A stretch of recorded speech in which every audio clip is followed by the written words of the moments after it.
Buenos dias and hello, and welcome to the land of El Salvador, where a fearsome dictator rules. Of course, this is not true, but the one I'm talking about is Bukele, a man who himself has joked about being an emperor of El Salvador, a dictator of El Salvador. He has a good sense of humor about it. But what has caused the world, at least the Western media, to put out information about El Salvador's president saying he has dictator-like tendencies? Well, it's really interesting, you know, and I'll explain it in a little bit, but I've spent the last few days here in El Salvador, exploring around, seeing San Miguel. We're in San Salvador right now, and we're gonna see a lot more of El Salvador, but I wanted to share a little bit about it with you guys. I wanted to tell you about what I've experienced, what I've seen here. The changes, the dramatic changes in the last couple years here in El Salvador have been absolutely crazy in terms of this region of the world. You know, a lot of this region, I just came from Honduras, Guatemala. A lot of them have suffered a lot from what El Salvador is now free of. And I'll explain a little bit about how Bukele changed completely people's lives here in El Salvador, and I'll show you a little bit around of the downtown city here. But join me in El Salvador here, and I'll explore and show you San Salvador, the capital. Walking around the streets here, right in the city center, the historic center of El Salvador, you wouldn't really imagine it's like a typical, you know, Latin American or Central American city. It's actually really nice, really clean, really well developed. There's a lot of amazing things about San Salvador, and I think one of the main ones is this historic city center. They put a lot of investment into maintaining it and keeping it almost like this modern advanced city, something you'd see in Europe. Better than a lot of cities you'd see in America, that's for sure. A lot cleaner.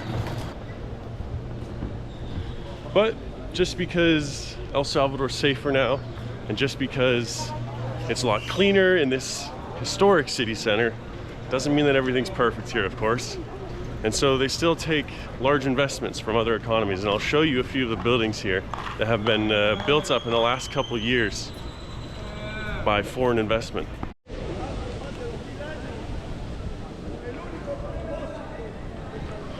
So this is it, the Bukele Library. It's called Binez.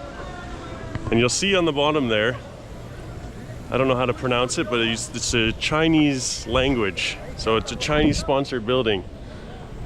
And just like the US, China has its fingers dipped in a lot of investments across developing nations.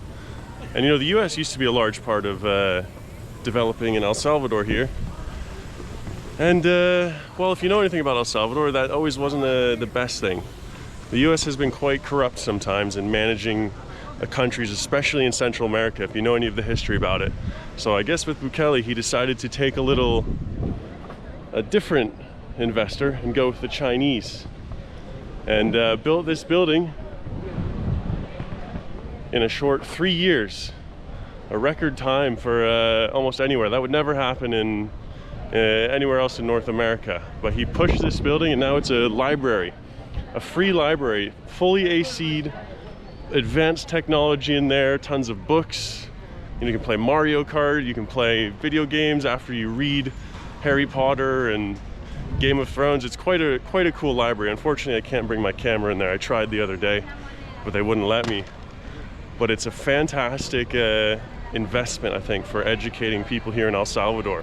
One thing that Bukele really knocked out of the park in terms of helping to help his people, I guess, grow.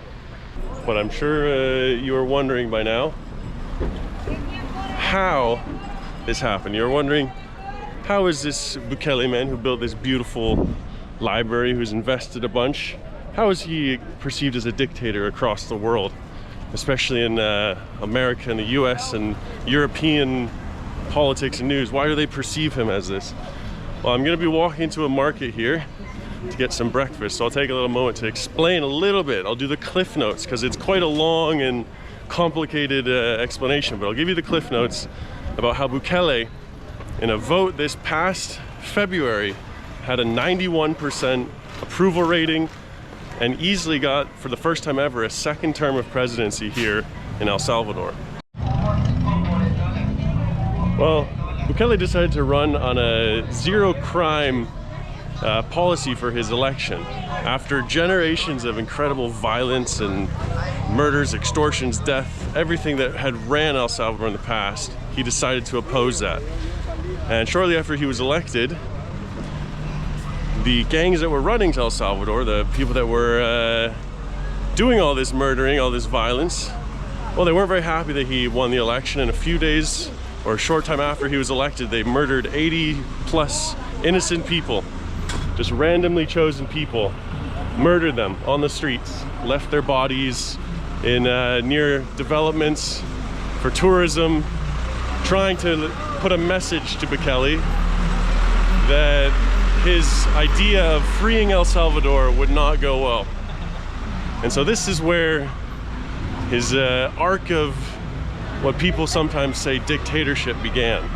Now, I personally believe this was the right thing that he did, and I'll explain what it was. So after that, jumping ahead, he got the government to sign a bypass of the Constitution.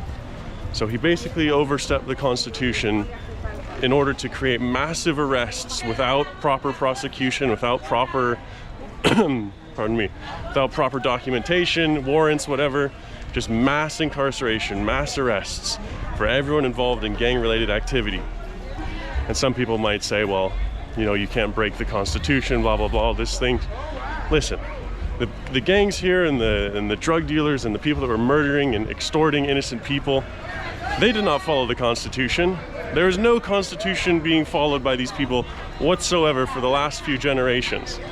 So I have zero sympathy, pardon me, I have zero sympathy for people that say, oh, well, you can't break the Constitution if you're going to do this. Well, listen, people have been getting murdered and extorted for decades and decades here. Of course, something like this had to be done to clean it up. But anyway, I'll keep my politics out of it as we're getting closer to the market. So he did a mass incarceration, arrested over 40,000 people in the first maybe year or so of his presidency. In the first few weeks of his presidency was where the largest amount of arrests happened. And he opened what is now the biggest prison in the whole world, here in San Salvador, just about 45 minutes out of the city. And so after all that, El Salvador went from one of the most dangerous countries in the world to now one of the most safest, where I can walk around downtown with my camera, telling you guys about what is happening here without a worry about someone stealing it, without a worry about getting robbed or extorted.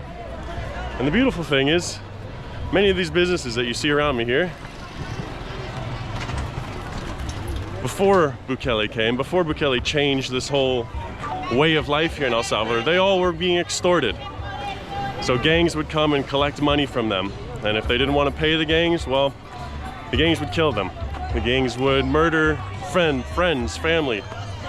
They would torture, they would maim, whatever it was.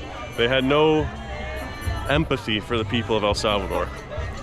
And so Bukele in return showed these murderers, these gang members, no empathy as well. And that's the general cliff notes about why El Salvador is now as safe as it is. There's a lot more intricate details. I'll put a video in the description actually that will do a better job of explaining if you want to see that. But that's what El Salvador is like now. Much safer place where you can explore around and walk around at nighttime. You can go to parks. I've seen people jogging at nighttime, which you never see in Central America. I just came from Honduras and nobody is walking around by themselves at nighttime, especially in San Pedro Sula and Tegucigalpa and the big cities. Well, this is a big city of San Salvador, and people are walking around at night, women by themselves, children playing, everything. Gringo, hola. Everything is much better, much safer now.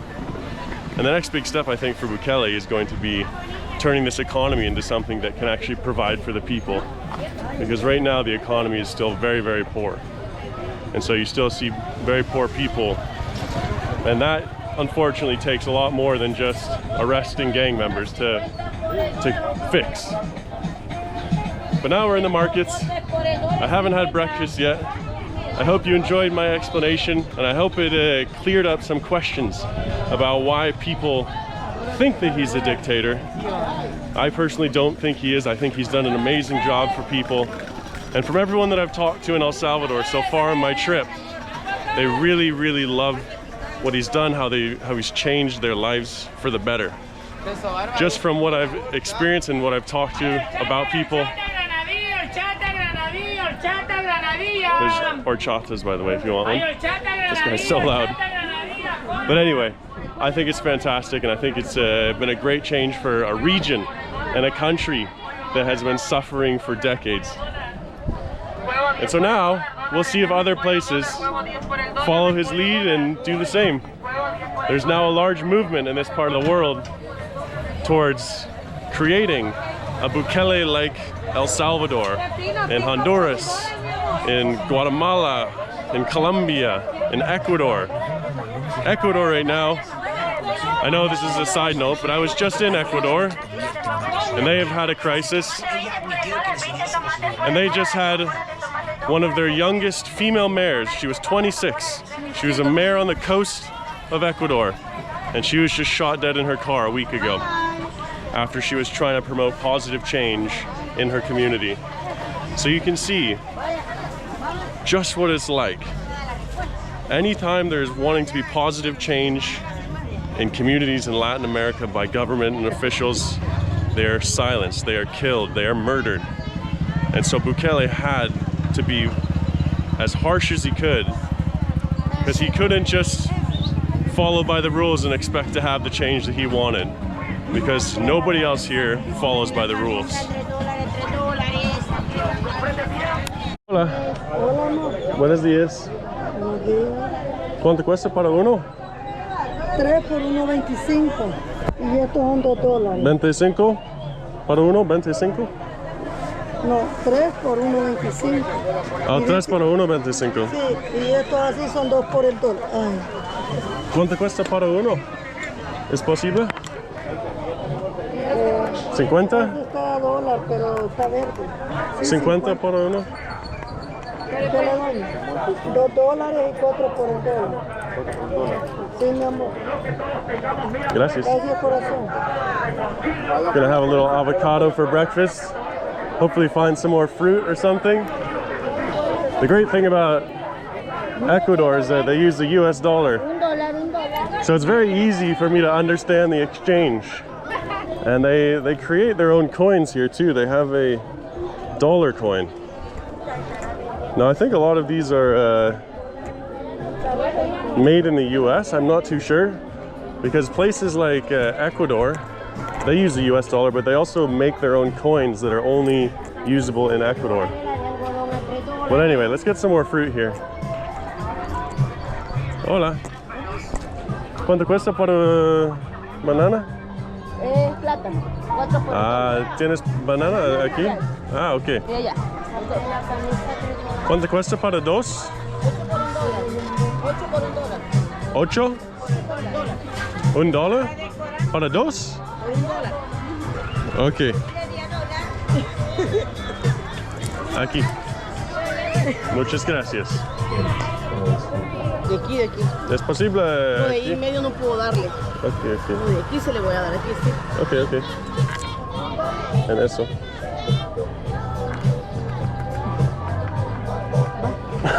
Gracias. Alright, try not to get too excited, you little sickos.